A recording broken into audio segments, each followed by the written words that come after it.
All right. Woo! Welcome back, everybody. That's right. You're still tuned in to the Lowdown. Now, we're still talking to executive producer of the Sports Arena, Eric Wilson, with us today. Yes. Thank you, gentlemen. Thank you so much. Now, we were just talking about the NBA and the conference finals, if you will. Now, I want to ask about the coaching staff. Now, we just talked about the fact that the Milwaukee Bucks coach, one season removed from winning a championship, he got fired. Yeah. So that leads me to my question about your Phillies, my friend. Here we go. Here we go. Mike, I knew he was going to do this. I knew he was going to do this. We like Doc Rivers. He's our man. But is his job in jeopardy, and tell me why? I think so. I think after 10 seasons, 10, and you've only had not even gotten to the conference finals. There has been a saying that I have just grown to it's like nails on a chalkboard. It's called trust the process. And all my friends know I can't stand those three words. We have seen it happen. Okay?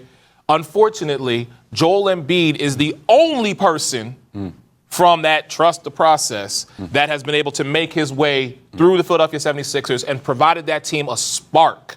As far as getting to the postseason. Gotcha. Not anymore. It's over. It's over. Doc Rivers, in my opinion, you have serviced us well, but I think it is time for you to move on. And I only say that because coaches like Mike Budenholzer, coaches like Nick Nurse, who are now free, coaches like Monty Williams.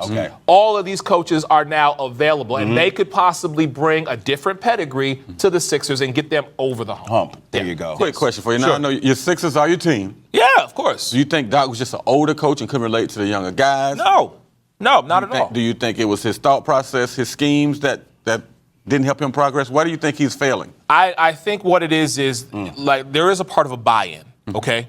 You have to trust your coach, and I feel they do, but I think he's more of a player's coach than a head coach. All right? And there's a difference. Less X's and O's. Right. Thomas and Joe. Right. Okay. Right. And so for me, because Doc played the game, he's won a championship. Right. You know what I mean? So it's been about, his resume will speak for itself. But right now, like we were just talking about, what have you done for me lately? And over the last 10 years, and Doc Rivers coming in partway through that, they still have not produced a ring. Right.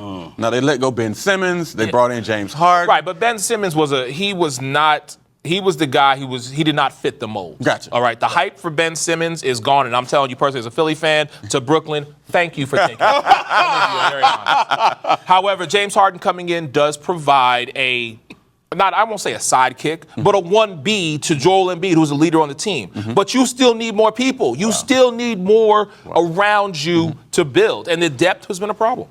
Gotcha. Yeah. Now I want to shift over, if we can, to the NFL. Okay. Now I want to talk about quarterbacks, and specifically black quarterbacks in the NFL. 14 of them right now. 14 black quarterbacks. 14 black quarterbacks starting in the NFL come this season. And when I was growing up in the 90s, that was not unheard of. No. I could name them right now. Yeah. I remember Warren Moon and Randall Cunningham. Yes. And that was a big deal. Yeah, it really was. Exactly. And the fact that we see us progressing in that particular position, if you will, I'm not surprised, but I just love to see it. Yeah. Now we're talking about not only are we getting those positions, but we're getting paid top dollar. Am I right? Every year, the market for a quarterback continually goes up. And it's going crazy. Well, I mean, crazy, but you got to look at the market, though. So you look at, let's just take it. I'll take Philly. We're talking about Philly. Right. Let's talk about Jalen Hurts. Okay. Which, by the way, Jeffrey Lurie and Howie Roseman, thank you for the contract. I appreciate y'all keeping Jalen 5 years, $260. I appreciate that because it's necessary, though. They saw what they had in him. A young man who transitioned from college to college to college,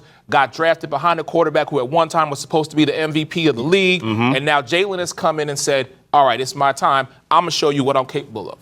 And so now getting that contract makes him, I'm very happy for him. I got my guy for the next 5 years. There you go. And they build around him. What was very impressive to me, I know Lamar Jackson in Baltimore had his mother negotiating his contract. Yes. But Jalen Hurts had some sisters around him. Yes. So shouts out to the sisters of Delta Sigma Theta Sorority. All right. Who helped negotiate his contract. He's got 5 women in power positions. Yes. That is unheard of. But I love that, what you just said, man, because I can imagine somebody like, we're going to need to talk to you about this contract. I'm like, you had to talk to my mama. Yep. And you know what? Shout out to Lamar's mom because she has had to endure a lot being the representative. But finally, getting Lamar 5 years, $255. Lamar now is a Baltimore Raven. Plus, the ownership got him, again, we're talking about pieces. They got him Odell Beckham Jr. He still has Mark Andrews. As long as Rashad Bateman and the running back core can actually, stay healthy. Right. Baltimore is going to be a team. I think people, they just always depend on Lamar.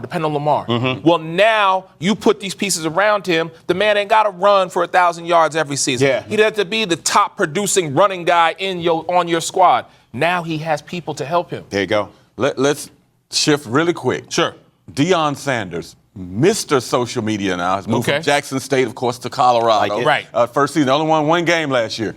Does he win at Colorado and then go on to the NFL, or does he stay at the college ranks? I think Deion stays at the college ranks unless he feels like Deion always says, God calls, I pick up the phone. Okay. All right? So if he feels it within himself that that's where he's going to go, then that's where he's going to go.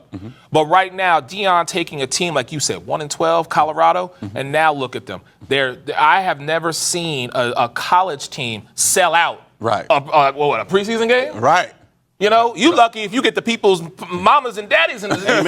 Amen. You know, now they got sold out, but because it's who Deion is. What he brings to the table. Exactly. Absolutely. Yeah. What do you think that record's going to be in Colorado this first year? That's a good question. Ooh, you know, I would like, all right, 1-12. I'll say Colorado goes 9-4, maybe 10-3. Nice. And they get to the playoffs or a bowl game or whatever it is. But again, it's going to be because of what Deion does, who he puts in his system, who his coaches are, who his players are, and everybody just drinking the Kool-Aid and just adapting to Deion because they know what it can lead for them. Absolutely. Before we go real quick, always great talking with you, Eric. Please give me your social media so they can definitely follow you. Yes, please follow me Instagram and Twitter at Eric Wilson TV. Again, thank you. Lowdown with This James ain't the only Yon. time, man. You gonna come back. I'm gonna be back. You gonna come back I'm and gonna talk be to back. us, man. Mike, I'm gonna be back. There I'm you gonna go. tell you right now, Mike, you are the 9th Cowboy fan that I actually love, honor, and respect. That is it. That is it. Yes! Yes! Oh, what? Oh, me? Yes. All for you. All for you. Oh, thank y'all so much. Mike, they love us. They are prepaid. All right, nice. There you go. Yeah. I will pay you back. Sure. Never. But All thank right. you.